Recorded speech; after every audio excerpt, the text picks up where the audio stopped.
안녕하세요.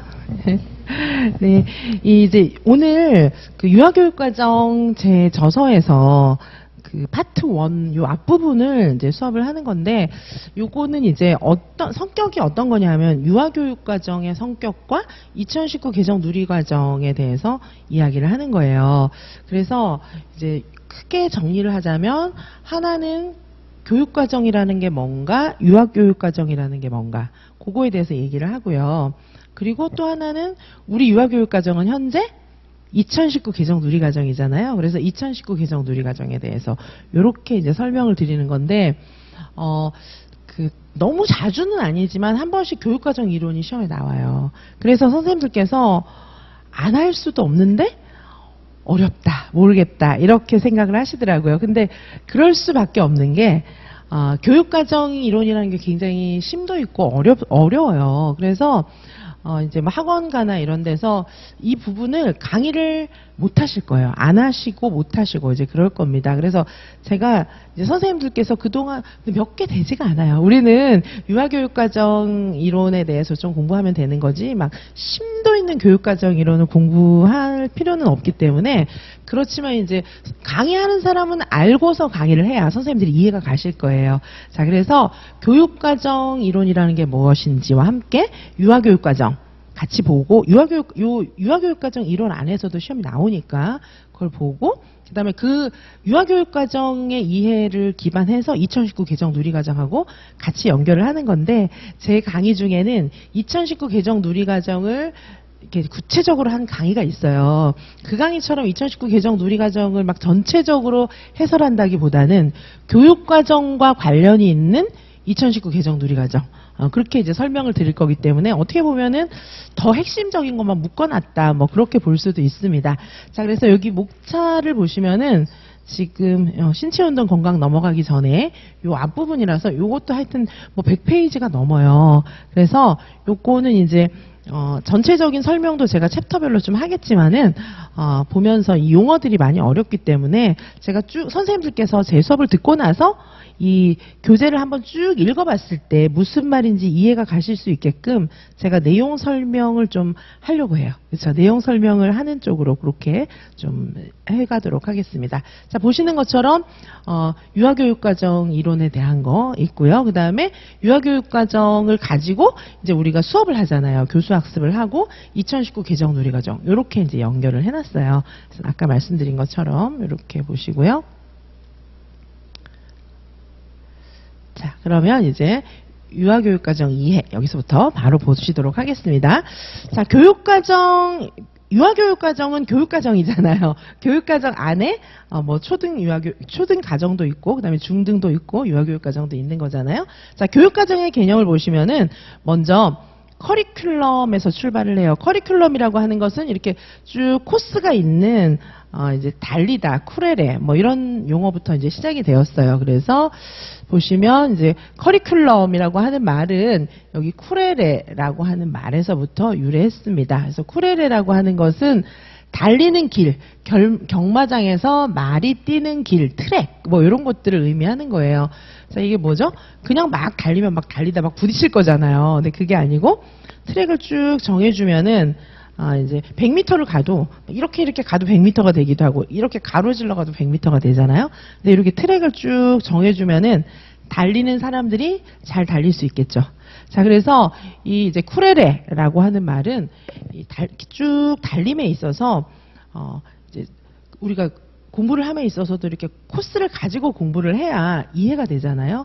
그래서 학습자를 위해서 코스를 쭉 가지고 진행을 한다, 뭐 이런 의미가 있어요. 그래서 전적으로 학습자 중심인 거예요. 원래 교육과정학이 출발한 것은 학습자들에게 달리는 길을 잘 소개해준다, 이런 거예요. 그래서 선생님들께도 이렇게 순서대로 잘 엮어서 가르쳐드리면 너무 이해가 잘 되지만, 제가 아는 거를 그냥 막 쏟아놓으면 저게 뭐지 뭐 이러실 수 있잖아요. 그래서 이 커리큘럼이라고 하는 것은 분명히 선생님들을 위한 건데, 그래서 이 라틴어의 쿠레레라는 말이 시작이 됐는데, 이 교육과정학의 역사가 되게 길거든요. 그러다 보니까 이제 본질을 잃어버리고 애들은 생각 안 하고 교육과정학 자체의 논리만 막 생각하면서 애들은 이제 어디 가고 없는 거예요. 그래서 이 쿠레레라고 하는 용어를 교육과정 재개념주의자들이 다시 본질로 돌아가자. 다시 학생을 생각하자. 그런 용어로 쿠레레라는 말을 은유적으로 쓰기도 해요. 그래서 이제 지금 이제 2019 개정 누리과정을 만든 분들, 뭐 이런 분들 교육과정 책에 보면 쿠레레라는 용어를 되게 많이 강조해 놨어요. 그래서 전통적인 쭉 교육과정 학이 있는데 쭉 교육과정 학이 쭉 이어져 오다가 이제 최근에 교육과정 재개념주의자들이 이러면 안 돼! 막 이렇게 하기 시작한 거예요. 이제 그런 영향을 받아서 우리 아이즈너의 표현 목표, 이런 게 나온 거죠. 그러니까 교육과정이 학이 막 개발될 때는 타일러의 행동주의적인 목표. 그럼 어떤 거죠? 계획을 명확하게 해가지고 목표를 딱 세워가지고 그 계획대로 교사가 쫙 수업을 해가지고 굉장히 체계적이잖아요. 얼마나 체계적이에요. 목표를 딱 만들고 수업도 시간별로 탁탁탁 정해가지고 끝에 가서 목표에 맞는 평가를 딱 하고 이러니까 문서 자체는 퍼펙트하죠. 너무 퍼펙트한 거예요. 교육과정학이 발달하면서 그러면서 여기다가는 뭐 뭘 위해서 교구를 뭘 쓰고 막 너무너무 이렇게 퍼펙트하게 딱 했는데 애들은 내가 하고 싶은 거 못하고 뭐 그렇게 되는 거예요. 그러면서 이제 이게 유아만의 문제가 아니고 초중등에서는 애들이 학교 다니다가 정신분열증 걸리고 막 자살하고 그렇게 되는 거죠. 그래서 와, 이래서는 안 되겠다. 그리고 공부 잘할수록 인간성은 좀 안 좋고 막 그렇게 되는 거예요. 그래서 이래서는 안 되겠다 싶은 그런 생각을 가지고 교육과정 재개념주의자들이 대대적으로 교육과정을 다시 본질로 돌아가자. 쿠레레. 우리가 쿠레레라고 얘기했을 본질로 돌아가자. 이래서 이제 교육과정 재개념 운동이 생기게 됐고, 이제 이게 구성주의라든가 학습자 중심, 아동 중심, 이런 거랑 맞물려서 이제 교육과정이 굉장히 많이 달라진 거고, 요게 최근의 추세예요. 자, 그런데 이제 어쨌든 교육과정이 처음 생길 때는 쿠레레, 경마장에서 말이 뛰는 길, 굉장히 길을 잘 정해주는 뭐 그런 의미였어요. 자, 요런 거였고, 이제 그래서 교육과정이라고 하는 것은 사실은 이제 계획된 문서라는 거예요. 미리 계획한 문서, 뭘 가르칠지 명확하게 계획한 문서, 그리고 교육이라고 하는 것의 설계도. 그래서 이 교육과정이라고 하면 사실은 국가교육과정 전체도 있고요. 국가교육과정 전체의 목표와 맞물려서 그다음에 학교 급별 목표도 또 다 맞물려서 이렇게 일관성 있게 유지되어야 돼요. 그리고 뭐 연간 목표, 월간 목표, 주간 목표, 그다음에 이번 시간에 수업할 수업 과정안 이런 모든 것들이 사실은 다 교육과정이고 다 이것이 맥락적으로 이렇게 맞아야 되게 그렇게 설계가 되어 있었어요. 처음에 출발할 때는. 자, 그래서 요렇게 이제 출발을 한 것이 교육 과정이고요. 자, 그러면 이제 교육 과정 유형을 쭉 보시면 시대적으로 변천되어 왔어요. 자, 처음에 이제 교과 중심 교육 과정이 우리나라로 이제 봤을 때도 1920년대부터 현재 뭐 이렇게 볼 수 있고 이게 세계사적으로도 이렇거든요. 교과 중심 교육학은 뭡니까? 교과를 되게 중요하게 생각하는 거예요. 국어, 수학, 영어. 우리도 5개 영역 탁탁 나눠 놓는 거 이런 걸 너무 중요하게 생각하는 거예요. 그래서 학문의 그 분과를 엄청 살려놓은 거 요게 교과 중심 교육과정이에요. 이때는 뭐죠? 인류의 문화유산 뭐 이런 것들을 다음 세대에 계승시키는 것이니까 이거는 가르칠 내용을 딱딱딱 정해서 애들한테 가르치는 그런 거를 중요하게 생각했던 것이 교과 중심 교육과정이에요. 그러다 보니까 이거는 교사 중심이 될 수밖에 없죠. 이렇게 출발했어요.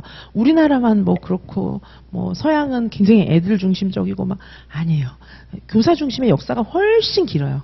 자, 그래서 사실 우리 이제 3호세 누리과정 바뀐 지 뭐 얼마 안 되지만 3호세 누리과정까지만 해도 이게 이제 그 유아교육의 역사가 우리나라는 좀 짧잖아요. 그리고 이제 국가교육과정을 통해서 운영된 지도 얼마 안 되기 때문에 사실은 이제 초중등 같은 경우에는 오히려 학생 중심 이런 거를 얘기한 지가 되게 오래됐는데 우리 오히려 유아는 막 아동 중심이고 자유롭게 해줘야 되는데 애들을 무슨 지금 수능 봐서 대학 보낼 것도 아닌데 그죠?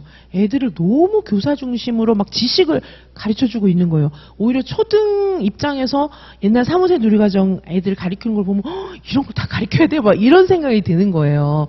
자, 근데 그거는 어느 정도 이해는 되는 게 역사가 길지 않았기 때문에 자, 그래서 이런 여파가 좀 있었던 겁니다. 자, 그래서 교과 중심 시대가 되게 길었어요. 이때는 미리 선정한 문화유산의 전달을 목표로 하고 반복 학습을 강조하고 있는 것입니다. 자, 이때는 지식 중심, 강의 중심 교육 방법을 활용하는 거예요. 그러다 보니까 창의력이나 사고력 증진에는 도움을 주지 못하는 거죠. 자, 그래서 교과 중심 교육 과정에 굉장히 중요한 것은 문화유산 전달을 목표로 하는 거다. 교사 중심이다. 이런 걸 기억을 해주셔야 되는데, 여기서 문화유산이라고 하는 건 뭐예요? 뭐 남대문, 뭐 다보탑, 석가탑 이런 게 아니고, 문화유산이라고 하는 것은 인류가 그동안 연구해 놓은 모든 연구 업적 이런 것들을 다 포함하는 거예요. 그래서 그런 것들을 전체적으로 전달하는 것이 교과 중심 교육과정이었다. 이렇게 볼 수가 있고요. 자, 이제 모든 것은 작용이 있으면 또 반작용이 있어요. 그렇죠? 그래서 교과 중심이 길다 보니까 이제 너무 힘들다. 애들이 너무 힘들다. 이거 다 배워서 어디다 쓰나. 뭐 이런 생각이 들잖아요. 자, 그래서 우리나라는 사실 교과 중심으로 가르쳤던 역사가 굉장히 길어요. 자, 그래서 왜 한국에서 미국으로 뭐 초등학교, 중학교 때 유학 가면 우리나라 애들은 다 수재인가 봐. 막 다 1등하고 있어. 막 이러잖아요.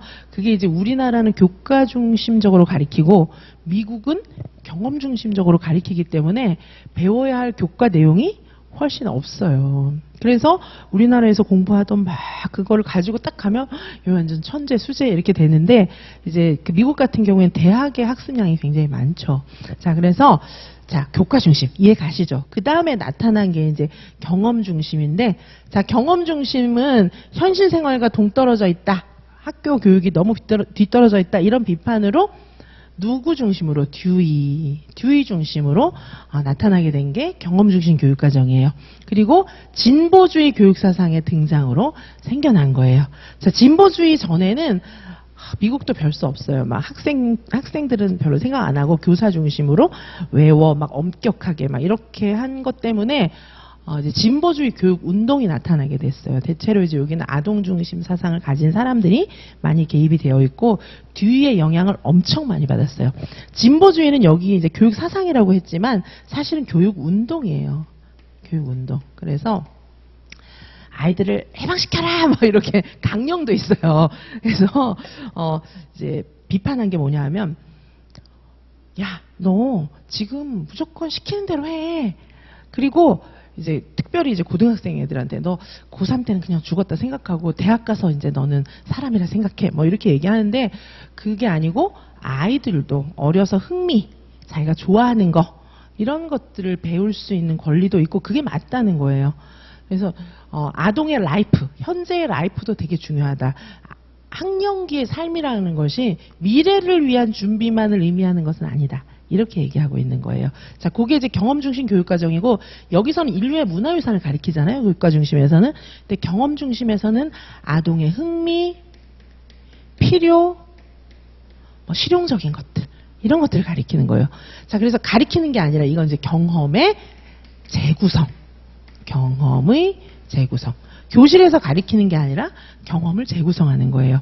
자, 이런 교육을 실천한 사람이 듀이고, 듀이가 어디서 했죠? 시카고 대학 내에 실험학교, 그죠? 실험학교라는 거를 만들어서 교실을 하나의 바깥 세상의 실험실처럼 그렇게 만들어서 운영을 했어요. 그래서 여기 시카고 대학 가보잖아요. 시카고대는 굉장히 유명한 학교예요. 우리나라는 하버드 뭐 이런 데밖에 모르긴 하는데, 교육학적으로 시카고대, 피바디대 이런 데 되게 유명한 학교예요. 피바디 기억나세요? 피바디는 우리나라의 피바디 사절단 보내갖고 미술 교육에 굉장히 중요한 영향을 미쳤잖아요. 피바디 때 뭐 시카고대 이런 데 교육학적으로는 되게 유명한 학교고요. 시카고대 안에 실험학교를 만들었죠, 듀이가. 그래서 여기 시카고대 가보면은 이제 시카고대는 공존해요. 학문 중심하고 학문 중심적인 거 하고, 본질주의의 대가가 또 시카고대 총장 출신이잖아요. 허친스 교수. 본질주의가 있어요. 이 진보주의에 이렇게 막 대항한 또 그런 교육 운동이 있거든요. 자, 그런 파가 또 있고, 듀이적인 그런 파가 또 있어요. 그래가지고 이제 생물학과라든지 시카고대가 이렇게 가보면은요, 뭐 수업 시간 맞아? 이런 생각이 들어요. 책도 없고 애들이 필기도 안 하고 진짜 실용적으로 밖에 나가서 자신들이 탐구하고 뭐 이런 거 중심으로. 근데 시카고대는 기초과학이 굉장히 유명한 학교예요. 그래서 대학원에 의과대학 이런 게 없어요. 생물학과로 이렇게 굉장히 유명한 아이비리그 대학인데, 이렇게 막 실용학문 말고 순수학문, 그리고 이제 순수학문 돈 안 되는 순수학문 있잖아요. 그런 거 출판을 엄청 많이 하는 학교예요, 시카고대가.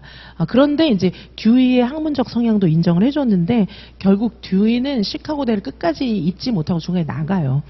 미국에서도 실험학교가 너무 센세이션했기 때문에 도저히 견디지 못하고 나갔는데 시카고대 내에서 이 실험학교는 또 굉장히 인기가 좋았어요. 그래서 미국은 듀이의 영향을 받아서 초중고 교육과정이 완전히 경험 중심 교육과정으로 완전 바뀌었어요. 자, 이런 시대가 있었어요. 근데 지금은 어떤 교육과정을 지금 우리는 표방하고 있냐면 이게 아니에요.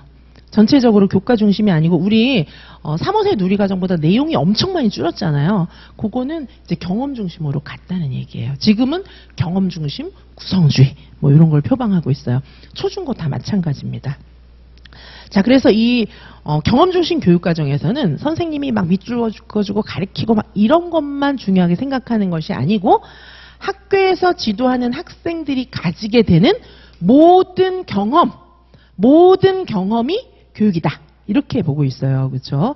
그래서 요거는 이제 학교에서 선생님이 딱딱 공부 시간에 가르치는 것뿐만이 아니라 이제 모든 경험이다. 그러니까 이거는 이제 잠재적 교육과정까지 같이 중요한 교육이다. 이렇게 보는 거예요. 잠재적 교육과정 반대말은 표면적 교육과정. 그렇죠? 우리 2019 개정 누리과정이라든가 국가교육과정은 표면적 교육과정이에요. 이상하다. 2019 개정 누리과정에 보면은 애들이 그냥 경험하는 게 교육이라고 그랬는데 그게 왜 표면적 교육과정이지? 뭐 이렇게 생각하실 수 있는데 선생님들 있잖아요. 그 교육과정은 우리 법으로 딱 명시이 돼 있어요. 그래서 교육부 고시거든요. 고시문은 그냥 보시면 교육부에서 고시하는 거예요. 법적인 성격을 띠고 있어요. 그래서 유아 단계의 어린이집, 유치원, 유아 단계의 교육기관들 다 그거 가르쳐야 돼요. 그렇죠? 그거 안 가르치면 사실은 법 위반이거든요. 그걸 가르치게 돼 있어요. 자, 그건 잠재적 교육과정이 아니죠. 표면적 교육과정이에요. 잠재적 교육과정은 교육과정 안에 없는데 애들이 유치원에 와가지고 그냥 지네가 배우는 거 있잖아요. 선생님이 하라는 것만 하는 게 아니잖아요. 예를 들면 애들이 밥 먹다가 뭘 배울 수도 있고, 그죠? 선생님이 가르치지 않았는데, 프로그램 안에 없는데, 그리고 선생님이 안 가르치려고 했는데 배우고, 예를 들면 이제 선생님이 얘들아 뭐 이런 거 요거 이렇게 접어서 뭐 숫자 세는 거 이런 거 막 얘기를 해줬는데 애는 숫자 세는 걸 안 보고 선생님 손톱에 이렇게 매니큐어 칠한 거 보고 와 예쁘다 뭐 이러면서 그죠? 집에 가서 나도 여기다 빨간 거 칠해주시고 꽃도 붙여주세요. 막 그걸 배워갖고 온 거예요.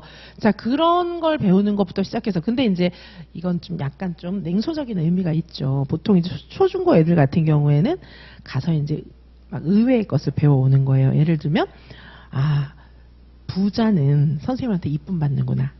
학교는 부자한테 유리하구나. 뭐 이런 것도 배우는 거예요. 그리고 나중에 세상에 나가서 내가 사회생활 잘하려면 눈치가 빨라야 되는구나. 이런 거 있잖아요. 사장님이 원하시는 그런 인간이 내가 돼야 되는구나. 이런 걸 배우는 걸 다 포함하는 건데 이제 뭐 우리 유아 시기에도 그런 걸 배울 수도 있고 뭐 그리고 욕도 배우고 막 이런 거 다 포함되는 거예요.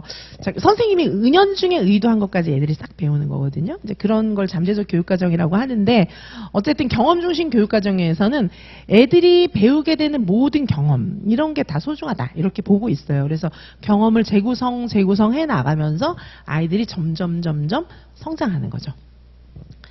자, 이렇게 볼 수가 있고요. 자, 그래서 요거는 아동 중심, 경험 중심, 생활 중심 교육과정이고 요거는 이제 중핵 교육과정이라고도 하죠. 중핵 교육과정이라고 하고 이 중핵 교육과정은 교육과정을 만들 때 중자가 잘 안 보일 좀 잘 못 쓴 것 같아요. 자, 중핵 교육과정이라고 하고 이 중핵 교육과정을 편성할 때는 어떻게 편성하죠? 동심원적으로. 그죠? 동심원적으로 어떻게? 요렇게 점점 넓혀 나가는 거예요.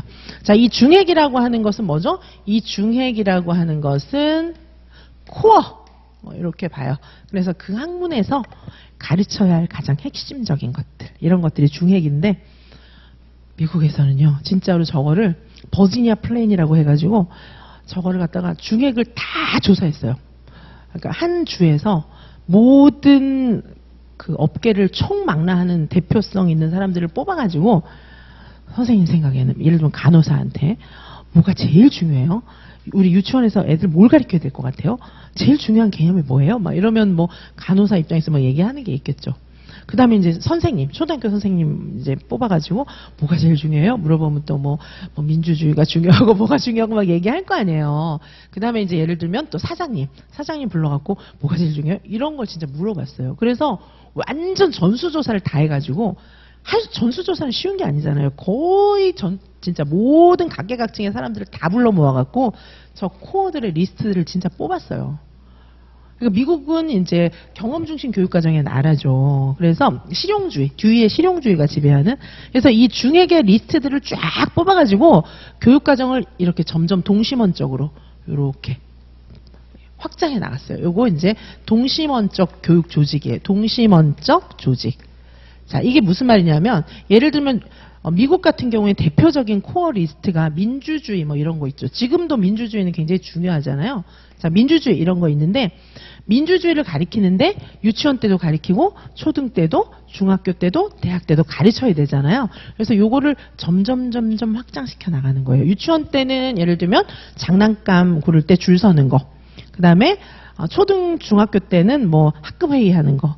뭐 더 크면 이제 대학 때도 막 이제 민주주의는 배워야 되니까요. 뭐 의회 제도를 공부한다든지 이런 식으로 해가지고 점점 확장해 나가는 거예요. 동심원적인 조직은 이제 내 주변에서부터 생활 주변에서부터 아이들이 이해할 수 있는 것으로 점점 그 범위를 확장해 나가는 거. 요게 이제 동심원적 조직이고 경험 중심 교육 과정에서는 이런 코어들을 중심으로서 동심원적으로 조직하는데 요걸 중액 교육 과정이라고도 해요. 그리고 특별하게 이렇게 중액의 리스트들은 뽑지만 이게 아동 중심, 흥미 중심, 생활 중심으로 실제로 운영을 해요. 그래서 예를 들면 교과 중심 시간에 광합성을 막 배우는 거예요. 광합성의 의미 막 이런 걸 배우는 거라면 경험 중심 시간에는 나가서 땅 파고 진짜 나무 심는 거예요. 그래서 나무를 키워보는 거예요. 이해 가시죠? 그렇죠? 자, 그 다음에 이제 이렇게 하다 보니까 미국이 신나게 경험 중심으로 하다 보니까 이게 이제 너무 충격적인 지금 이제 소련이라고 안 하지만은 옛날에는 미소 양극 체제였거든요. 그때 소련이 스푸트니크 인공위성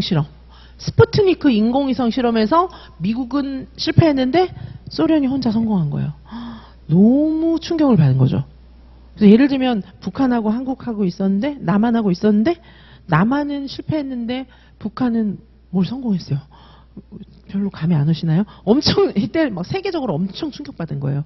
그래가지고 와 이게 뭐지? 막 이러면서 막 모든 사람을 또 모았어요. 각계각층에 있는 사람들을 모아가지고 우즈호울이라고 하는 산골 마을에서 보통 이제 학회 같은 거 하면은 학회는 보통 좋은 데서 많이 해요. 근데 미국은 이제 더 심하죠. 그래가지고 우즈호울이라는 시골 자연이 아름다운 마을에 모여가지고 이제 너무 충격받아갖고 각계각층에 있는 좀 유명 인사들을 다 불러 모았어요.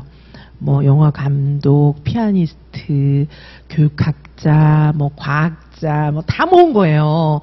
왜냐하면 이 정말 너무 심각한 문제니까. 그래가지고 모여가지고 도대체 우리 교육이 뭐가 잘못돼가지고 왜 우리가 졌냐 막 이렇게 회의를 한 거예요. 그 회의를 요약해 놓은 게 브루너의 저서인 교육의 과정이고 여기서는 나선형 교육과정. 나선형 교육과정 얘기를 했어요. 학문 중심 교육과정에서 나선형 교육과정 이런 거잖아요. 그죠? 이런 교육과정인데 여기서 뭘 가르쳐야 되냐 하면은 지식의 구조. 여기 지식의 구조라는 게 있다는 거예요. 지식의 구조라고 하는 것은 그 학문의 핵심이 되는 기본 개념들을 얘기하는 거예요. 자, 그런 거를 가르쳐야 되는데 맨 뭐 이렇게 그냥 생활에 필요한 거 막 이런 거만 가르치니까 이게 이제 애들이 기초가 하나도 모르고 막 학문적으로 심도 있게 공부를 못하니까 우리가 진 거지. 뭐 이렇게 된 거예요. 자, 그래서 이 학문 중심 교육 과정에서는 어떻게 하라고 했냐면 애들의 경험이나 흥미보다는 지식의 구조는 요 나선형 교육 과정에서 요 핵심이 되는 건데 지식의 구조를 가르치는 방법은 발견학습이나 탐구학습을 통해서 나선형 계열화로 교육과정을 편성하라는 거예요. 자, 교육과정 편성의 원리를 보시면은 여기 경험 중심 교육과정은 중액 교육과정이고, 그죠? 동심원적으로 조직하는 것이고, 그 다음에 학문 중심 교육과정은 나선형 교육과정으로 점점 심화시켜 나가는 거예요. 이 나선형 교육과정이라고 하는 것은 뭐냐 하면은 지식의 구조를 중심으로 가르치는데 여기서 이제 우주홀에서 얘기를 해봤더니 물리학자가 예를 들면 나는 물리학을 너무 좋아하는데 세상에 중학교 교실에 가봤더니 내가 아는 물리학이 아니야. 그거는 내가 전혀 내가 생각하는 물리학하고 다른 걸 가리키고 있어. 그렇게 얘기를 한 거예요. 솔직히 저도 선생님들 유아유명 공부하시는데 이제 학원가에서 공부한 책 들고 와가지고 저 물어보고 막 저한테 질문하고 이러시는데 내가 알고 있는 유아교육학하고 전혀 다른 거를 듣고 왔네? 이런 생각을 할 때가 많이 있어요. 그러니까 이제 선생님들이 시험 문제 풀어보면은 이제 공부한 거랑 전혀 다른 문제를 묻고 있고 아니면 묻고 있는 거에 전혀 다르게 답하고 그렇게 될 확률이 많은 거죠. 그렇죠? 자, 저는 이제 이게 무슨 말인지 알겠는데 자, 예를 들면 조수미 씨가 노래를 너무 잘하잖아요. 음악을 엄청 잘하는데 이제 음악에 대해서 전혀 모르는 막 음악 너무 싫어하는 초등학교 교사도 있을 수 있잖아요. 그래서 노래 뭐 음악 가리키는데 이제 보통 그런 분한테 음악을 배우면 애가 음악을 되게 싫어하게 될 확률이 커요. 자, 그래서 조수미 씨가 이제 딱 가보니까 뭐 내가 아는 음악의 세계랑 전혀 다른 걸 가리키고 있어. 이런 생각을 하는 거죠. 그죠? 자, 그래서 그게 문제라는 거예요. 그러니까 진짜로 그 핵심적인 가치, 그 학문의 핵심적인 가치를 가르쳐야 되는데 딴 걸 가르치는 거죠.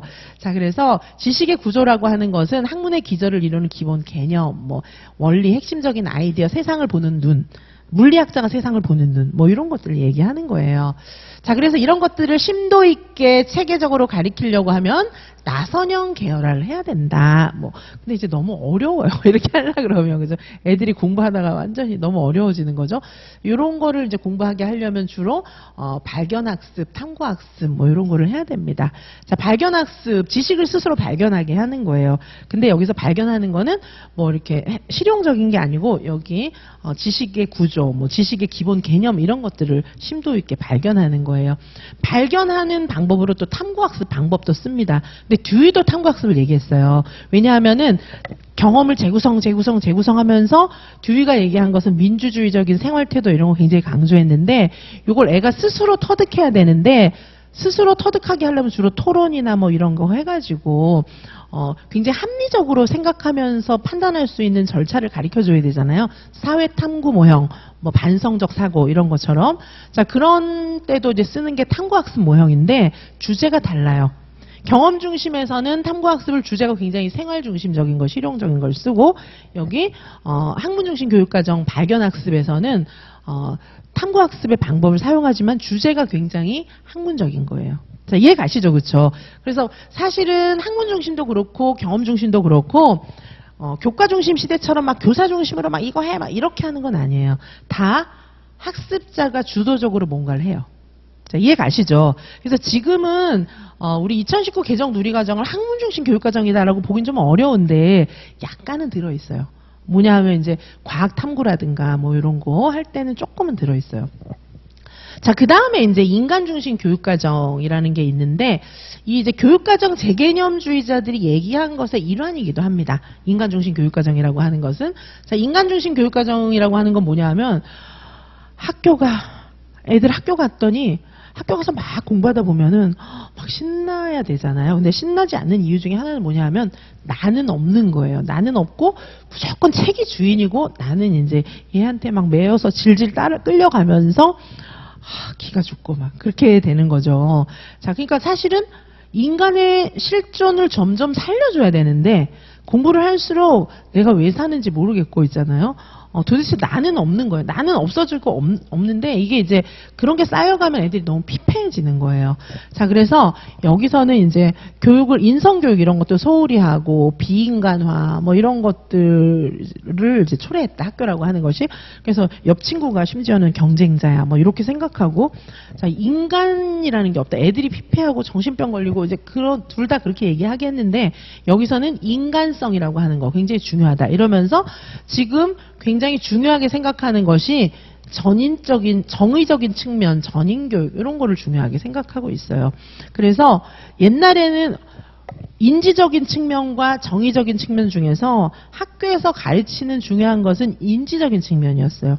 정의적인 측면은 별로 중요하게 생각 안 했어요. 정의적인 측면은 사실은 이제 뭐 심리적인 거 뭐 이런 것들이잖아요. 태도적인 거 이런 건데 그런 건 중요하게 생각 안 했었어요. 지적인 것만 계속 중요하게 생각했는데 지금은 완전 바뀌었어요. 그래서 중고등학교도 정의적인 거 굉장히 강조해요. 그리고 유아는 말할 것도 없죠. 그래서 지금은 정의적인 측면을 굉장히 강조하고 있고, 전인적인 거, 인성교육 뭐 이런 것들을 많이 강조하는 그런 추세가 있습니다. 그게 이제 인간 중심 교육과정에서 강조했고, 그리고 이제 본격적으로 나타난 게 교육과정 재개념주의자들이에요. 교육과정 재개념주의자. 자, 여기 이제 새로운 교육과정학의 토대를 구축하기 시작한 거예요. 이러면서 쿠레레, 다시 본질로 돌아가자, 초심으로 돌아가자, 이렇게 하면서 이게 이제 파이나의 실존적 재개념화 뭐 이런 거 있는데, 쿠레레라는 단어가 그래서 나오잖아요. 그렇죠? 쿠레레가 가지는 본래적 의미, 교육이 원래 본질로 학습자 중심인 것이고, 얘네들을 어떻게 하면 잘 살게, 행복하게, 인류가 다 같이 잘 살게 해줄까 하는 거였는데, 이게 이제 서양 같은 경우에는 백인 우월주의 이런 것도 너무 강하고, 그리고 이제 제3세계 아이들에 대한 교육과정학 안에, 교육과정의 내용 안에, 선진국에서 가르치는 교육과정 내용 안에 너무 백인 우월주의면서 서양 중심적인 내용들로 가득 차 있으니까, 이 IQ 검사 자체도 그래요. IQ 검사도 이제 백인 애들한테 유리하게 이렇게 돼 있거든요. 자, 이제 그런 모든 것들을 다 포함해서 이거는 잘 살고자 하는 교육이 아니다. 다 같이 행복하고 잘 살고자 하는 교육이 아니고, 이거는 인류를 다 같이 죽이는 거야. 이렇게 이제 문제의식을 많이 나타내게 됐어요. 그래서 이제 사실은 교육과정 재개념주의적인 사상이 우리 그 지속가능한 발전에도 사실 녹아 있는 것이고요. 그렇죠? 그래서 지금은 어때요? 막 같이 공존, 대화, 뭐 민주적인 태도, 다문화 뭐 이런 거 다 강조하잖아요. 이런 게 요즘에 이야기하고 있는 지속가능 발전 뭐 이런 데 다 영향을 준 겁니다.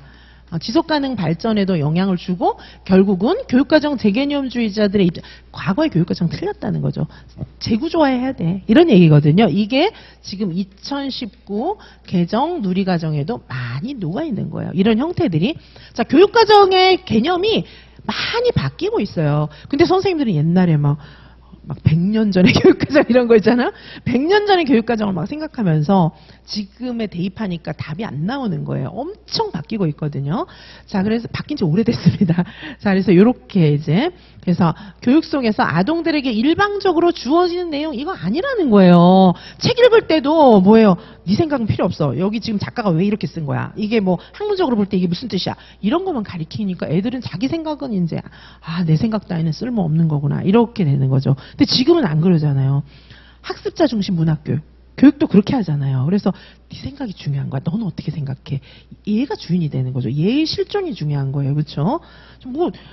지금 이 사람이 무슨 생각해서 썼는지 그게 무슨 의미가 있어. 내가 이거를 어떻게 적용하고 내가 어떻게 해석하고 이걸 내가 어떻게 활용할 것이냐. 사실은 그게 중요한 거잖아요. 지금은 이제 그런 식으로 방향이 바뀌어가고 있는 게 다 교육과정 재개념주의자들의 생각들입니다. 자, 이해 가십니까? 자, 이런 관점을 갖고 있어야 선생님들께서 2019 개정 누리과정이 도대체 뭘 가리키자는 거야? 이게 이해가 되실 거예요. 자, 그래서 아까 말씀드린 것처럼 또 이제 교육과정의 분류가 또 있어요. 지금 교육과정의 유형이 너무 많아요. 학자마다 막 얘기하는 유형이 너무 많은데 시험은 여기서 저기서 이렇게 나니까 뭐지? 막 이렇게 생각이 드는 건데, 이걸 한 번은 지금 선생님들이 시험 공부하는 시간이 없지만 한 번은 천천히 이렇게 보셔야 된다고 저는 생각해요. 그래서 일부러 제가 쉼없이 달려왔잖아요. 교육과정 그 수업에 문제 많이 풀고 막 시험에 나오는 거 중심으로 탁탁 해드렸는데, 2019 개정 누리과정이나 이런 것들을 이해하시려면 적어도 21번 고르고 교육과정이 어떻게 달라져 왔고 유아교육과정이라는 게 뭔지를 좀 이해를 하셔야 돼요. 적어도 몇 문제는 그런 걸 이해해야 되는 문제들이 나오거든요. 그리고 특별히 나중에 2차도 굉장히 중요하고, 이런 생각 없이는 이 책을 무슨 말인지 잘 모르고 이해하는 거예요. 자, 그래서 요거는 제가 보강으로 빼기도 했고 특강으로 돌리기도 한 거예요. 자, 선생님들께서 2019 개정 누리과정이나 유아교육과정이 뭔지 내가 진짜 한 번은 이해하고 싶다, 그런 생각이 들 때 이거를 수강하셔야 되는 거고, 교육과정 제 이제 수업이 있었잖아요. 본 교육과정 안에다가 이걸 다 넣어드릴 건데, 난 이거 필요 없어, 이런 분들은 안 보셔도 좋고, 근데 보시는 게 좋죠. 안 보셔도 좋다는 거는 좀 그냥 한번 해본 얘기고, 사실은 필수적이에요. 그렇죠? 자, 그래서 시험이 굉장히 중요하죠. 막 달달 외우고 답 쓰고 막 이런 게 중요하지만, 너무 그거에만 치중하면 서답식이고 뭐고 답을 못 써요. 벌써 서답식에 다 나타나거든요. 자, 그래서 선생님들께서 좀 숨을 이렇게 한번 이렇게 한숨을 내쉬시고 좀 편안하게 이해하는 거를, 듣는 거를 중심으로 좀 이해를 해주시면 좋을 것 같아요. 그러면 나머지 교육과정 내용이 굉장히 이해가 잘 되실 겁니다. 자, 그래서 교육과정을 이렇게 분류하는 유형이 굉장히 많은데, 지금은 이제 시대적 변천에 따른 교육과정 정리를 쭉 보신 거예요. 그죠? 그리고 공식화의 정도에 따른 분류도 또 있어요. 얼마나 교육과정을 공식화 시켜놨느냐. 이 여부에 따라서 보시면은, 공식적 교육과정, 요거 이제 표면적 교육과정이라고도 해요. 표면적 교육과정, 그리고 잠재적 교육과정, 이렇게 나눠볼 수가 있습니다. 공식적 표면적 교육과정은 국가 수준의 교육과정, 뭐죠? 2019 개정 누리과정, 과거에는 뭐 3호세 누리과정 이런 거예요. 초중등 같은 경우에는 2015 개정 교육과정, 2022 개정 교육과정 이런 거예요.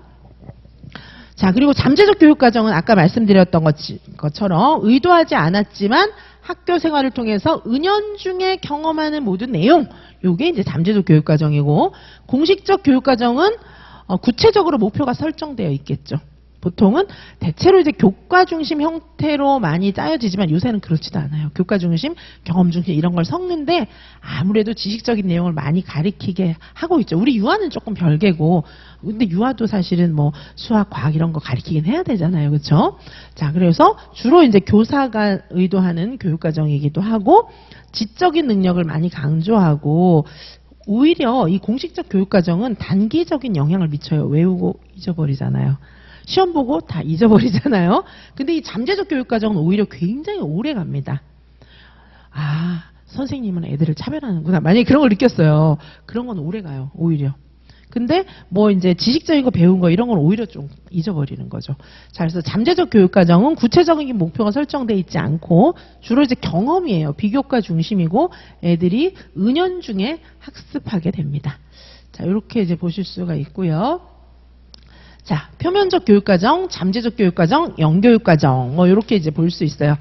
자, 이 공식화의 정도에 따른 거, 교육과정의 공식화의 정도에 따라서 보시면은, 표면적 교육과정, 여기 이제 공식적 교육과정 같은 거라고 말씀드렸고요. 그 다음에 잠재적 교육과정은 은연중에 경험하는 것이고, 표면적 교육과정은 문서로 작성된 공식적 교육과정이니까, 우리 2019 개정 누리과정은 교육부 고시에 의해서 딱 고시문이 진짜 이제 법령 사이트 있잖아요. 이런 데 가보면 교육부 고시 딱 나와 있어요. 그렇죠? 자, 그 이제 교육과정 명칭을 2019 개정 누리과정이라고는 되어 있지 않고 3호세 누리과정이라고 되어 있어요. 그게 옛날 그 2015 누리과정의 명칭이 아니고 이제 법적으로는 유치원 어린이집을 다 통합해서 해야 되기 때문에 3세에서 5세가 배우는 누리과정이라는 뜻이에요. 그래가지고 고시가 딱 되어 있거든요. 법이에요, 법, 그거는. 자, 그러다 보니까 문서로 작성된 공식적 교육과정이니까 표면적 교육과정이고, 그죠? 잠재적 교육과정은 은연중에 배우는 게 있고, 또 있어요. 영교육과정. 이거 누가 얘기했을까? 아이즈너. 아이즈너가 조금 이렇게 좀 비판적인 사람이에요, 그죠? 아이즈너가 뭐라고 얘기를 했냐 하면은, 왜 이거 안 가르치지? 이제 좀 거꾸로. 딴 사람들은 교육과정에 뭐 들어있나를 분석하잖아요. 근데 아이즈너는 뭐가 빠졌나? 왜 이거 안 가르쳤어? 왜 이거 뺐어? 너 이거 저희가 있었던 거 아니야? 왜 뺐어? 왜 뺐어? 이걸 본 거예요. 자, 그게 영교육과정이에요. 0이라고 하는 것은 이제 여기서 제로란 뜻이에요. 0. 진짜 숫자 0 얘기하는 거예요. 널 커리큘럼이라고 하는데 요거는 이제 숫자 0을 얘기하는 거예요. 자, 그래서 학교에서 의도적으로 가르치지 않는 게 있잖아. 이 얘기예요. 너 일부러 안 가르쳤잖아. 교육과정 일부러 미국이 아메리카 대륙을 발견했다고 했지 거기서 뭐 원주민들 다 죽이고 이런 거 일부러 뺐잖아. 뭐 이런 거를 얘기를 한 거예요. 그렇죠? 이를테면. 자, 그리고 이제 이게 이제 국가에서 의도적으로 안 가르치는 것도 있고 교사들이 의도적으로 안 가르치는 것도 있어요. 예를 들면 이제 학원 강사들이 2019 개정 누리과정 바뀌었는데 자기 모르니까 일부러 안 중요하다 얘들아 이러면서 안 가르치는데 시험장에 가보면 시험 다 나잖아요. 그렇죠? 자, 그런 것도 영교육과정에 해당해요. 영교육과정은 국가에서 안 가르치는 것도 있고 교사가 일부러 빼는 것도 있어요. 그런 것들도 다 합해서 이제 영교육과정이라고 합니다. 자, 그래서 의도적으로 가르치지 않는 거 뭐 이런 거예요. 이런 거를 또 연구를 했어요. 아이즈너가. 그래서 교육과정 자체가 좀 문제가 있는 거를 많이 얘기를 했죠. 그렇죠? 자, 이렇게 볼 수가 있고요. 그 다음에 이제 교육과정 주체에 따른 분류가 또 있습니다. 자, 요거는 시험에도 가끔 나왔었잖아요. 자, 교육과정 주체에 따른 분류 보시면은 국가 수준의 교육과정이 있고, 그 다음에 지역 수준, 기관 수준의 교육과정이 있습니다. 자, 그래서 여기 국가 수준의 교육과정은 교육법규에 따라서 고시된 국가 수준의 문서니까 2019 개정 누리과정이죠. 자, 이게 왜 중요하냐면 이게 딱 맥락적으로 이렇게 논리적으로 맥락을 이루어야 돼요. 그리고 이게 어디까지 가야 되냐 하면은 이번 시간에 선생님이 가르치는 이번 시간의 수업까지 맥락적으로 이렇게 맥을 이루게 그렇게 되어 있어요. 그래서 예전에는 행동적인 목표를 매 시간 쓰라고 한 거예요. 그게 이제 일리가 전혀 없는 건 아니에요. 근데 여러 가지 형태의 교육 목표나 교육 과정은 있을 수 있어요. 한 가지만 있는 게 아닙니다. 자, 그래서 보시면 국가 수준의 교육 과정이 있어요. 요거는 이제 지금 2019 개정 누리 과정 이렇게 생각하시면 되고, 그다음에 지역 수준. 자, 국가가 전체 교육 과정이 있는데 지역마다 상황이나 이런 건 좀 다르잖아요. 지역 수준은 이제 시도 교육청을 얘기하는 거죠. 시도 뭐 이런 수준을 얘기하는 거예요. 자, 시도 수준에서 국가 수준의 교육과정 기준을 지역교육청이나 교육지원청에서 실정을 반영해서 만든 교육과정. 요게 이제 지역 수준의 교육과정이에요. 근데 이제 이거를 또 어떻게 해야 돼요? 학교마다 상황이 또 다르잖아요. 유치원마다 상황이 다르잖아요. 그래서 유치원마다 이제 다른데 이거는 그럼 원장님이 정해가지고 다 똑같이 가르쳐요. 이렇게 하는 건 아니고 이게 이제 교육과정의 최종 결정자는 교사라는 거죠. 그래서 교사가 굉장히 의도적인 교육을 주최하는 교육의 주체이며 실천가이기 때문에 이제 국가교육과정, 그 다음에 시도 지방자치단체 수준의 그런 교육의 내용 이런 것들을 다 전체적으로 봐서 교사가 우리 반 애들을 고려해가지고 만드는 거예요. 아시겠죠? 자, 요렇게 보고 있습니다. 자, 2019 개정 누리과정의 성격 여기 좀 보시면은 요거 보시면은 국가 수준의 교육과정, 국가 수준의 유아교육과정이지만 이거를 이제 유아교육의 보편성, 공통성 뭐 이런 것들을 보편성, 공통성 뭡니까? 전국에 있는 모든 애들이 다 배우는 거예요. 보편성이나 공통성은 자 모든 애들한테 이거를 다 똑같이 가르치는 거예요. 예를 들면 서울에 막 엄청 막 시설 좋은 유치원에 있는 애가 있어요. 걔랑 그 다음에 엄청 막 산골 마을, 막 바닷가 마을, 뭐 이렇게 막 좋은데 말고 막 사람 별로 없고 막 시설도 너무 안 좋고 그런 데가 있을 수가 있잖아요. 그러면은 걔하고 막 엄청 막 시설 좋은 유치원에 사는 애하고 배우는 내용이 같아야 되는 거예요. 아시겠죠? 그런 의미입니다. 그리고 우리나라는 더구나 유치원도 있죠, 어린이집도 있죠, 유치원도 막 너무 다양하잖아요. 사립 있죠, 뭐 병설, 단설 뭐 있죠. 어린이집도 뭐 제가 전에 아침에 유치원 어린이집에 대한 건 뉴스 많이 나오잖아요. 제가 그때 새벽에 그때 무슨 일 때문이었는지 새벽에 제가 그 뭘 사러 식당을 간 적이 있어요. 근데 뭐 이렇게 남자분들이 조금 나이 있으신 남자분들이 앉아서 얘기하는 거예요. 근데 뭐 병설 유치원이 뭐야? 이렇게 얘기하니까 그럼 어린이집은 또 뭐야? 그럼 직장 어린이집은 또 뭐지? 이 사람들 근데 강의를 좀 하고 싶더라고요. 직장 어린이집 뭐야? 뭐 그다음에 국공립 그러면 공립 어린이집은 또 뭐야? 막 헷갈리는 거예요. 이분들도 우리도 그렇죠. 가정 어린이집은 또 뭐지? 이분들 종류를 많이 하시더라고요. 막 다 얘기를 하는 거예요. 자, 그런데 그만큼 다양한데 그러면 가정 어린이집에 다니는 아이가 있어요. 가정 어린이집도 이제 만 5세 다닐 수 있잖아요. 다니는 애가 있고 그 다음에 이제 법인 유치원 또 다니는 애가 있어요. 그 다음에 단설 유치원 다니는 애가 있어요. 얘네들은 뭐 성적으로 뽑힌 것도 아니고 그렇죠. 그냥 간 거거든요. 근데 배우는 내용이 막 엄청 다른 거예요. 예를 들면 그거는 굉장히 불평등하잖아요. 그래서 국가교육과정에서는 보편성, 공통성 지금 말씀드리는 뭐 가정 어린이집 엄청 다양한데 거기 애들이 똑같은 내용을 배워야 된다는 거예요. 국가교육과정이기 때문에 그게 보편성과 공통성이에요. 그래서 국가, 지역, 학교 뭐 거버넌스 이런 말을 모르셔도 되고요. 국가, 지역, 학교 이걸 전체를 묶어서 서로 협조하면서 도와주고 실천하고 뭐 이런 구조를 갖고 있다고 볼 수가 있습니다. 이게 국가 수준의 교육과정이고 이 국가 수준의 교육과정이라는 것은 엄청난 의미가 있는 거예요. 이거는요.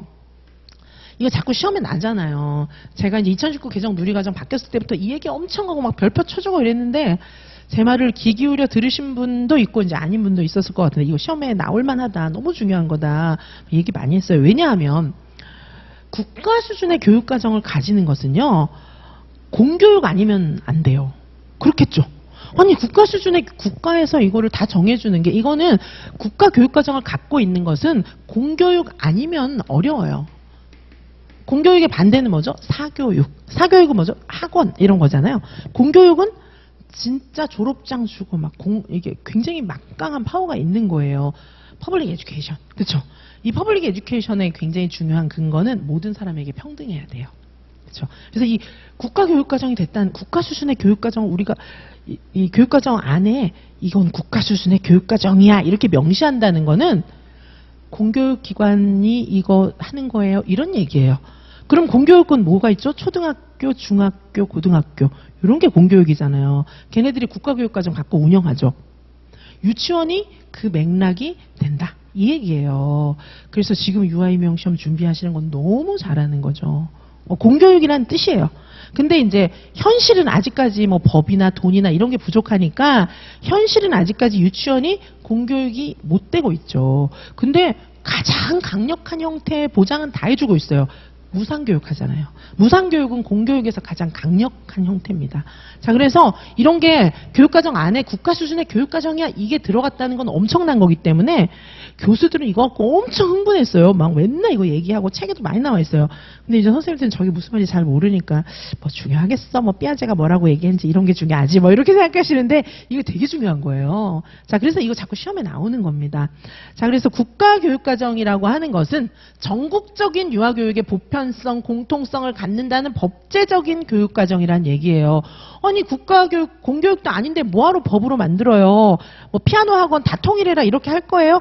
피아노 학원도 중요하지만은 예를 들면 공교육기관은 아니잖아요. 예를 들면 태권도 학원 이런 거를 국가에서 쫙 통일해야 돼 이렇게 얘기 안 하잖아요. 공교육이 아니기 때문에. 그죠? 자, 영어 중요하지만 영어 학원 통일해라 이런 거 안 하잖아요. 그 대신 학교에 있는 영어 교육은 통일을 하잖아요. 자, 그래서 이 법제적 교육과정을 만들어서 국가 수준의 교육과정으로 딱 얘기를 하는 건 너무 중요한 건데 우리 2019 개정 누리과정에만 요 얘기가 있어요.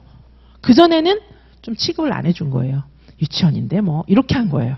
그런데 2019 개정 누리과정에서는 국가 수준의 교육과정이라는 얘기가 딱 들어있어요. 이걸 명시해서 딱 박아 넣은 거는 엄청난 거예요. 자, 이제 앞으로 유아교육은 공교육 만들 거야. 이 얘기를 하고 있는 겁니다. 자, 그래서 여기 그런 얘기도 있잖아요. 이 말은 유아, 초등, 중학교, 고등학교 이거를 완전 연계하겠다 이렇게 얘기하고 있어요. 자, 우리 저번 시험에 초등학교와의 연계성을 위해서 인간상을 넣었다 이런 얘기 있잖아요. 이게 연계를 한다는 건 아니 국가교육과정도 아닌데 뭐 연계해요. 예를 들면 그죠? 피아노 학원 연계합니까? 태권도 학원 연계합니까? 영어 학원 연계합니까? 아니잖아요. 공교육기관이 아니기 때문에 유치원하고 초등학교는 연계를 하는 거예요. 그죠? 사립유치원이든 뭐든 간에 유아학교 그러니까 초등학교 가기 전에 뭐 어린이집, 유치원 형태는 다양하지만 하여튼 연계를 하겠다는 거예요. 자, 2019 개정 누리과정을 그래서 다 적용을 하는 겁니다.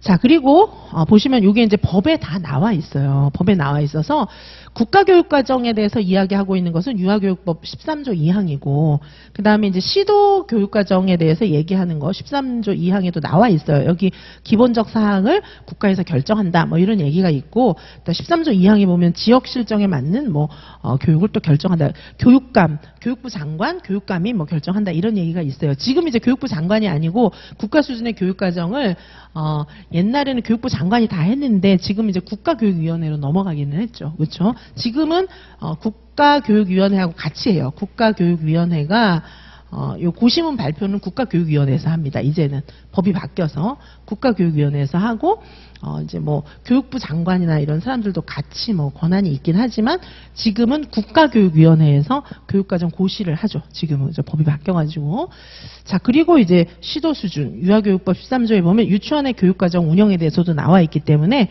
학교 수준의 교육과정이 있는데 학교 수준은 강제로 우리 유치원 다 똑같이 이런 거 아니고 학교 수준의 특성을 살려서 유치원 담임과 우리 반 애들 이 특성을 다 충분히 살리라는 얘기예요.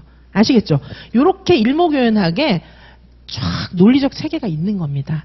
여기서 정한 거, 여기서 정한 게 다 같이 맥락을 이루어야 돼요. 그런데 여기서는 교육과정을 바꿨는데 여긴 옛날 거 한다. 말이 안 되잖아요. 그렇죠? 이렇게 맥락적으로 이어지는 것이고 내려오기도 하고 또 의견을 이렇게 얘기하기도 한다는 거예요. 이렇게 볼 수가 있습니다. 자, 이렇게 보시면 될 것 같아요. 제가 지금 쭉 말씀드렸고, 지금 같은 경우에는 이제 주어지는 교육과정이 이젠 아니에요. 이게 바뀐 내용이죠. 주어지는 교육과정 아니고 만들어가는 교육과정으로 바뀌었어요. 그렇죠? 요게 이제 중요한 특성이죠, 지금. 자, 이렇게 볼 수가 있습니다. 하향식, 획일적, 일방적 아니고 상호 보완적인 흐름으로 바뀌었다. 뭐 이런 내용들도 있어요. 자, 그 다음에 이제 유아교육과정의 개념인데요. 자, 여기서부터는 조금 쉬었다가 보도록 하시겠습니다. 네, 잠시 휴식하실게요. 네.